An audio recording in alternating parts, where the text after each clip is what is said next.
tardio, caros ouvintes, esse não é desejável, esse é potencialmente perigoso e a gente tem que saber reconhecer se o paciente tem ou não esse tipo de dumping tardio, porque tem que se tomar medidas no sentido de evitar que ele ocorra. Como eu disse anteriormente, esse dumping tardio deveria ser melhor denominado, ou deveríamos nos referir a ele de uma melhor maneira como hipoglicemia reacional. Então, mais ou menos 15%, essa estatística não é muito precisa, mas mais ou menos 15% dos pacientes que fazem essa cirurgia do bypass ou do FOB Capella, eles poderão ter esse chamado dumping tardio, essa hipoglicemia reacional. O que ocorre para causar isso? A cirurgia ela é conhecida por facilitar muito a liberação de insulina, né? A insulina é liberada quando entra açúcar no sangue e a função dela é exatamente abaixar os níveis do açúcar no sangue, não é isso? Acontece que, embora isso é muito bom, inclusive para os pacientes bariátricos, para os pacientes obesos, porque muitos tinham diabetes, então um dos motivos que faz com que essa cirurgia seja muito eficiente na cura do diabetes é exatamente essa facilitação que ela produz na liberação de insulina, que é o hormônio antidiabético, não é isso? Mas olha o que acontece.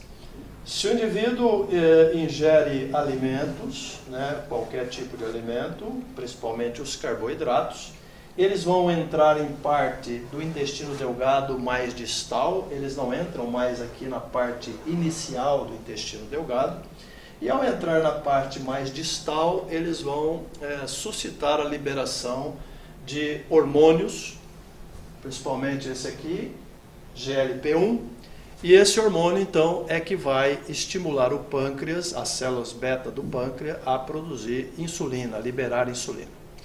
Então, isso é benéfico quando vem na medida certa, mas em alguns pacientes a liberação de insulina vai ser excessiva para aquela carga de carboidratos que ele ingeriu. E a coisa acontece assim, você ingeriu o carboidrato aqui agora, a insulina vai ser liberada em excesso, e mais ou menos de 1 a 2 horas depois desta alimentação, a insulina liberada em excesso fará com que a glicemia, ou seja, o açúcar no seu sangue, a glicose no seu sangue, caia abaixo do que seria normal. Então você está agora nesse momento com hipoglicemia. A hipoglicemia também produz uma série de sintomas desagradáveis e perigosos, porque a glicose no nosso sangue é o principal combustível para o sistema nervoso central, para o cérebro. Então muitas coisas vão acontecer quando a glicemia cai, quando a disponibilidade deste açúcar para os neurônios está baixa. Então os neurônios começam a ter dificuldade para funcionar, porque falta-lhes a fonte de energia que é a glicose. Então você pode ter sonolência, você pode desmaiar, você pode ter convulsões. Então são coisas muito perigosas potencialmente. Imagina que você está dirigindo um carro e desmaia, né? Isso pode produzir acidentes graves e potencialmente fatais. Você está aqui em pé na beira da calçada, desmaia e bate a cabeça. Então isso é perigoso. Essa hipoglicemia, se ela vier de forma muito severa, ela pode ser perigosa. Outros sintomas que o indivíduo sente é uma sensação de esmorecimento, de fraqueza. Veja que isso ocorre episodicamente, né? Em determinado momento, é um episódio. Essa fraqueza, esse desânimo, vontade de deitar e dormir, né?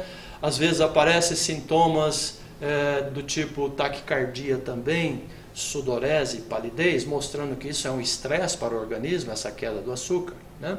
Então é isso. Nesse momento, sentindo esses sintomas, para sair dessa hipoglicemia, você deve comer alguma coisa rica em açúcar.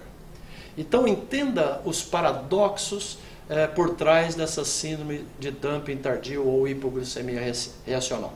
Vamos dizer que a hipoglicemia é o buraco. O que te leva para o buraco é o açúcar. São os carboidratos.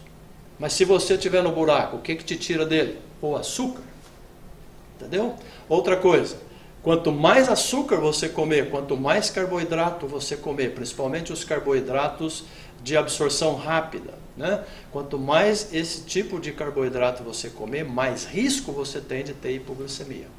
Então já fica claro que isso não é adequado, ninguém pode ter isso, né? Você tendo isso, você tem que procurar o socorro do seu médico para que ele então faça o tratamento.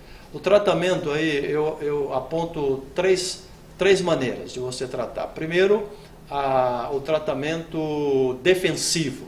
Então eu estou te dizendo, ao menor sinal de que pode estar acontecendo esta hipoglicemia, se você estiver em pé, senta ou deita.